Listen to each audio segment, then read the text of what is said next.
Kuku FM पर MB motivation के साथ। ये है अध्याय 3। तीसरे अध्याय की शुरुआत में श्री चाणक्य कहते हैं कि दोष किसके कुल में नहीं है, ऐसा कौन है जिसे दुख ने नहीं सताया, अवगुण किसे नहीं है, सदैव सुखी कौन रहता है। यह संसार दुखों का सागर है। इस संसार में एक भी ऐसा व्यक्ति नहीं है जिसे दुख ना हुआ हो। सभी व्यक्तियों में कुछ न कुछ दुख, रोग एवं अवगुण अथवा कुछ न कुछ बुरी आदतें पाई जाती है। इस संसार में एक भी ऐसा व्यक्ति नहीं है जो सदैव सुखी रहता हो। हर इंसान को किसी न किसी तरह के संकटों का, दुखों का, रोगों का, बुरी आदतों का सामना करना ही पड़ता है। दुख और सुख तो साथ साथ लगे रहते हैं, जैसे दिन और रात। आगे श्री चाणक्य कहते हैं कि मनुष्य का चरित्र उसके खानदान को बताता है। भाषण अर्थात उसकी बोली से उसके देश का पता चलता है। विशेष आदर सत्कार से उसके प्रेम भाव का तथा उसके शरीर से उसके भोजन का पता चलता है। आगे श्री चाणक्य समझाते हैं कि कन्या का विवाह अच्छे कुल में करना चाहिए, पुत्र को विद्या के साथ जोड़ना चाहिए, दुश्मन को विपत्ति में डालना चाहिए और मित्र को अच्छे कार्यों में लगाना चाहिए। श्री चाणक्य समझाते हैं कि अपनी पुत्री का विवाह वर पक्ष के खानदान को अच्छी तरह परख कर ही करना चाहिए। वह अपने पुत्र को अच्छी और उच्च शिक्षा प्रदान करना चाहिए। यदि शत्रु निकट आ जाए तो उसे विपत्ति में डाल दे और अपने प्रिय मित्र को हमेशा अच्छे और महत्वपूर्ण कार्यों में लगा कर रखें। आगे समझाते हैं कि दुर्जन और सर्प के सामने आने पर सर्प का वरण करना उचित है, ना कि दुर्जन का, क्योंकि सर्प तो सिर्फ एक ही बार डसता है, लेकिन दुर्जन व्यक्ति आपको कदम कदम पर बार बार डसता ही रहता है। इसलिए इस बात का हमेशा ध्यान रखें। राजा खानदानी लोगों को ही अपने पास एकत्र करता है, क्योंकि कुलीन अर्थात अच्छे खानदान वाले लोग प्रारंभ में, मध्य में और अंत में राजा को किसी भी दिशा में नहीं त्यागते हैं। चाणक्य समझाते हैं कि मूर्ख व्यक्ति से हमेशा बचना चाहिए। वह प्रत्यक्ष में 2 पैरों वाला पशु है। जिस प्रकार बिना आंख वाले अर्थात अंधे व्यक्ति को कांटे भेदते हैं, उसी प्रकार मूर्ख व्यक्ति अपने कटु व अज्ञान से भरे वचनों से हमें भेदता रहता है। रूप और यौवन से संपन्न तथा उच्च कुल में जन्म लेने वाला व्यक्ति भी यदि विद्या से रहित है तो वह बिना सुगंध के फूल की भांति शोभा नहीं पाता है। भाव यही है कि आदमी की शोभा उसके सुंदर रूप, यौवन व उच्च कुल में जन्म लेने से नहीं होता है। उसकी शोभा उसके ज्ञान से होती है। कोयल की शोभा उसके स्वर में है, स्त्रियों की शोभा उनके पतिव्रत धर्म में है, कुरु व्यक्ति की शोभा उनके ज्ञान में होती है और तपस्वियों की शोभा उनके क्षमा में है। यदि किसी एक व्यक्ति को त्यागने से पूरे कुल की रक्षा होती है तो उस एक व्यक्ति को छोड़ देना चाहिए। पूरे गांव की भलाई के लिए कुल को तथा देश की भलाई के लिए एक गांव को और अपने आत्मसम्मान की रक्षा के लिए सारी पृथ्वी को छोड़ देना चाहिए। आगे श्री चाणक्य कहते हैं कि उद्योग धंधा करने पर निर्धनता कभी नहीं रहती है। प्रभु का नाम जपने पर पाप नष्ट हो जाते हैं।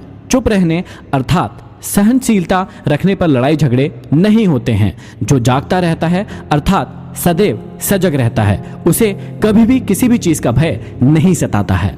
आगे चाणक्य समझाते हैं कि अति सुंदर होने के कारण सीता का हरण हुआ, अत्यंत अहंकार के कारण रावण का वध हुआ, अत्यधिक दान के कारण राजा बलि बांधा गया।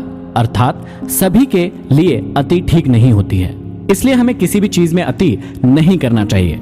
हर चीज की एक सीमा होती है, मर्यादा होती है। सीमा से बाहर जाने पर प्रायः नुकसान ही होता है। आगे चाणक्य समझाते हैं कि समर्थ को भार कैसा, व्यवसायी के लिए कोई स्थान दूर क्या, विद्वान के लिए विदेश कैसा और मधुर वचन बोलने वाले के लिए शत्रु कौन। अर्थात जो व्यक्ति समर्थ है उसे कोई भी काम सहज ही लगेगा, उसे कोई भी कार्य भार स्वरूप नहीं लगेगा। व्यवसायी व्यक्ति अपने व्यवसाय के लिए कहीं भी जा सकता है। वह स्थान की दूरी को नहीं देखता, वह अपने लाभ को देखता है। इसी प्रकार विद्वान व्यक्ति के लिए विदेश में भी लाखों मित्र हो सकते हैं और यदि कोई व्यक्ति मीठा बोलता है, अच्छा वाणी में बोलता है तो उसके कोई शत्रु नहीं होते हैं। आगे समझाते हैं कि एक ही सुगंधित फूल वाले वृक्ष से जिस प्रकार सारा वन सुगंधित हो जाता है, उसी प्रकार एक सुपुत्र से सारा कुल शोभित हो जाता है। अच्छे गुण सभी जगह प्रशंसनीय होते हैं। उनकी लोक प्रसिद्धि सुगंधित पुष्प की भांति होती है जो सभी जगह फैल जाती है। किसी कुल का एक सुपुत्र सारे कुल को सम्मानित कर देता है। आगे कहते हैं कि आग से जलते हुए सूखे वृक्ष से सारा वन जल जाता है, जैसे कि एक कुपुत्र से सारे कुल का नाश हो जाता है। कुल का विनाश करने के लिए एक ही कुपुत्र काफी होता है। ठीक उसी प्रकार जैसे एक जलता हुआ वृक्ष पूरे वन को जलाकर खाक कर देता है।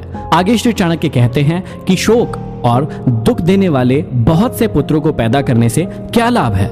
कुल को आश्रय देने वाला एक ही पुत्र सबसे अच्छा होता है। जैसे महाभारत में धृतराष्ट्र के 100 पुत्र थे, पर सभी ने उन्हें दुख ही पहुंचाया। वे सभी महाभारत युद्ध के कारण बने, जबकि 5 पांडवों ने धर्म के मार्ग पर चलकर विजय प्राप्त की और वंश का नाम सुशोभित किया। आगे समझाते हैं कि पुत्र से 5 वर्ष तक प्यार करना चाहिए, उसके बाद 10 वर्ष तक उसे दंड आदि देते हुए अच्छे कार्यों की ओर लगाना चाहिए। 16वां साल आने पर मित्र जैसा व्यवहार करना चाहिए। संसार में जो कुछ भी भला बुरा है उसका उसे ज्ञान कराना चाहिए। इस प्रकार एक पिता अपने पुत्र के जीवन को भली भांति संवार सकता है और उसे गलत मार्ग पर बढ़ने से रोक सकता है। आगे चाणक्य समझाते हैं कि देश में भयानक उपद्रव होने पर, शत्रु के आक्रमण के समय पर, भयानक अकाल के समय दुष्ट का साथ होने पर जो भाग जाते हैं वही जीवित रहता है। मतलब समझने का तात्पर्य यह है कि यदि ऐसी कंडीशन आपकी लाइफ में आती है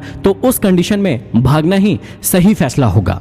जिनके पास धर्म, अर्थ, काम और मोक्ष इनमें से कुछ भी नहीं होता है, उसके लिए जन्म लेने का फल केवल मृत्यु ही होता है। आगे चाणक्य समझाते हैं कि जहां मूर्खों का सम्मान नहीं होता, जहां अन्न भंडार सुरक्षित रहता है, जहां पति पत्नी में कभी झगड़े नहीं होते, वहां लक्ष्मी बिन बुलाए ही निवास करती है। भाव यह है कि जिस देश में मूर्खों की जगह विद्वानों का सम्मान होता है, जहां समुचित अन्न भंडार रहता है, जहां परिवार और घर गृहस्थी में प्यार बना रहता है, वहां सुख और समृद्धि बराबर बनी रहती है। यह था चाणक्य नीति का भाग 3। आप सुन रहे हैं कुकू FM MD मोटिवेशन के साथ। चलिए बढ़ते हैं अगले अध्याय की ओर।